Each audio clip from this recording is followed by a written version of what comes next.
Aqui quem fala com você é sua irmã em Cristo, Rosani Barassal, e vamos para o quadro Perguntas e Respostas. Temos a primeira pergunta, pastor, é do Heraldo Magalhães. Ele pergunta: o que a Bíblia diz sobre educação, como educar e por que educar?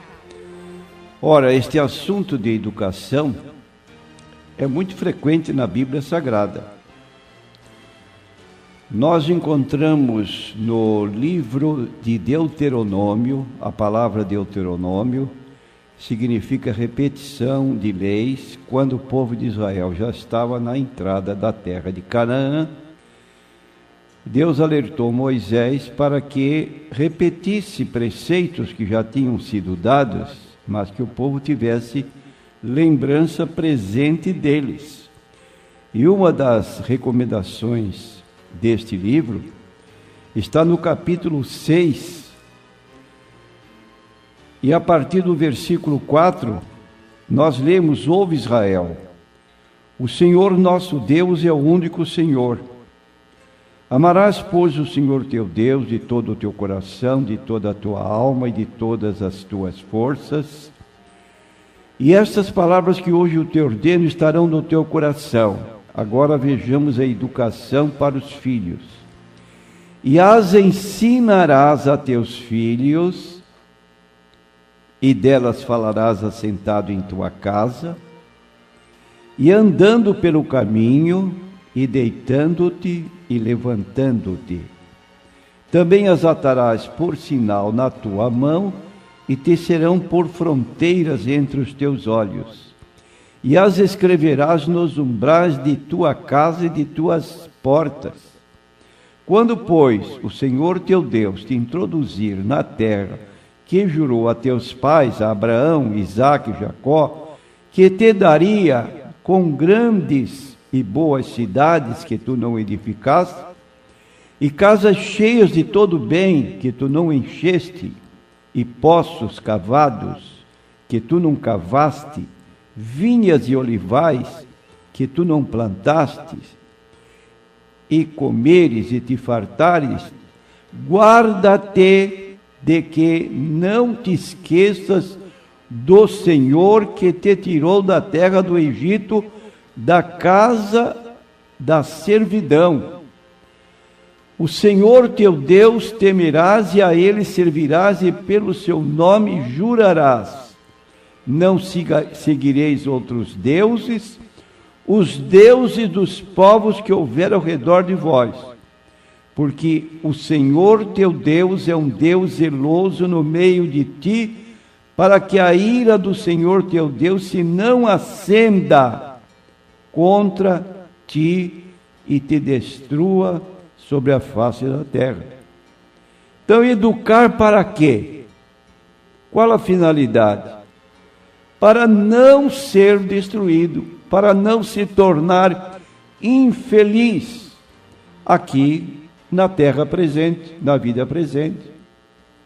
Infelizmente, isso tem ocorrido porque não há obediência às recomendações da Bíblia Sagrada com relação às nossas obrigações para com Deus.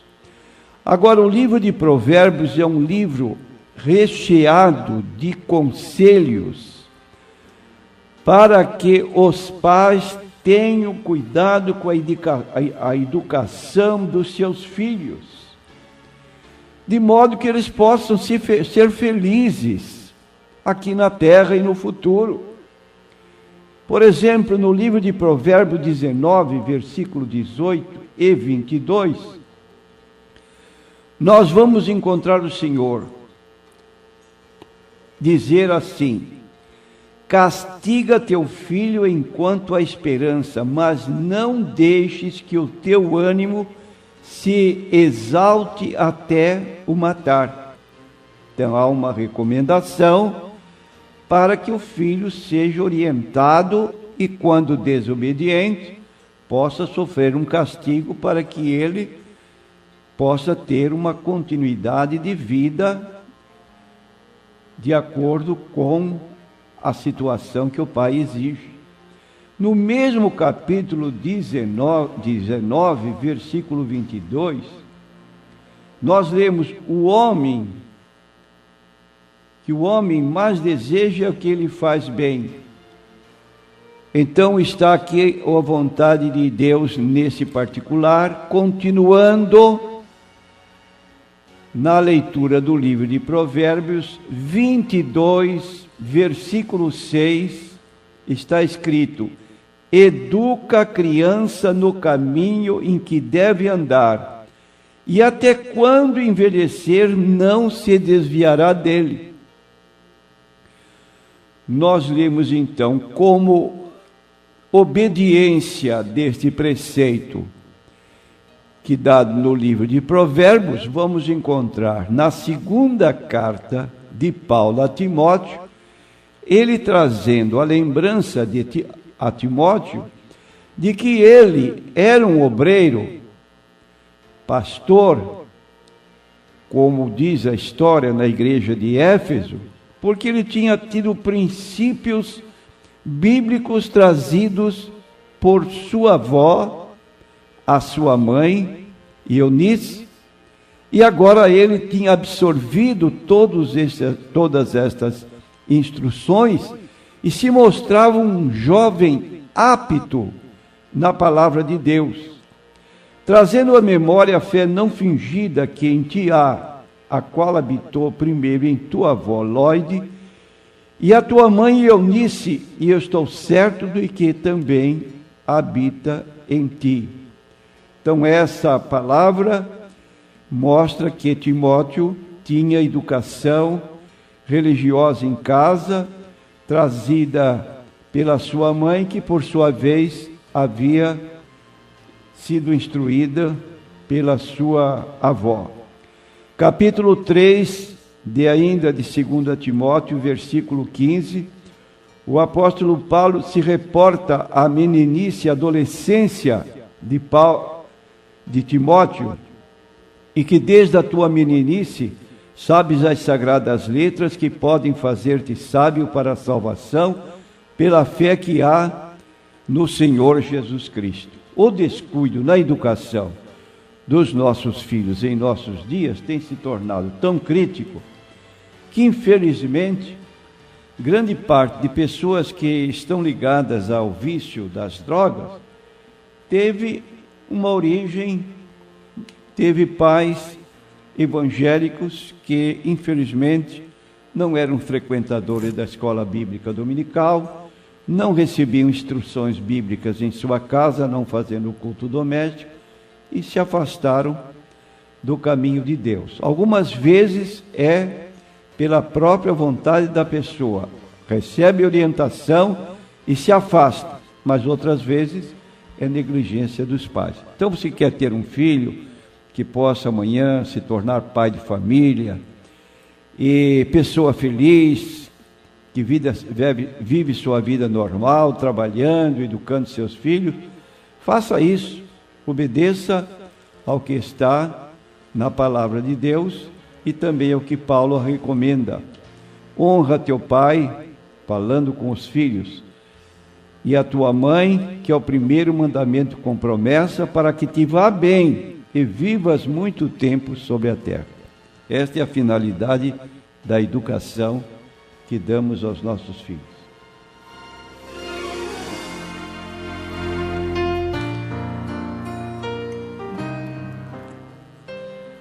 Pastor, mais uma pergunta, é do Ronaldo.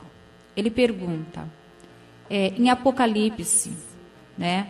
4 animais no céu são anjos ou que são? Eu quero dizer ao nosso consulente que essa expressão 4 animais aparece no livro do Apocalipse, capítulo 4, e versículo 6. E havia diante do trono um como mar de vidro, semelhante ao cristal, e no meio do trono e ao redor do trono 4 animais cheios de olhos por diante e por trás. Então, nós sabemos que o livro do Apocalipse é um livro de muita escritura simbólica, E às vezes pode surgir para um leitor da Bíblia a pergunta: como no céu também tem animais? Notadamente o versículo 7, que é a continuação do mesmo assunto, fala de um animal. O primeiro animal desses 4 era semelhante a um leão. O segundo animal, semelhante a um bezerro. E tinha o terceiro animal, rosto como homem. E o quarto animal era semelhante a uma águia voando. Então, estes 4 seres viventes ou animais provavelmente representam a totalidade da criação vivente. Todas as criaturas viventes de Deus o glorificarão e o adorarão e serão libertadas da maldição do pecado, conforme descrição que se vê a partir do versículo 8. E os 4 animais tinham cada um, respectivamente, 6 asas, e ao redor e por dentro estavam cheios de olhos, e não descansam, nem de dia nem de noite, dizendo: Santo, Santo, Santo é o Senhor Deus, o Todo-Poderoso, que era, e que é, e que há de vir.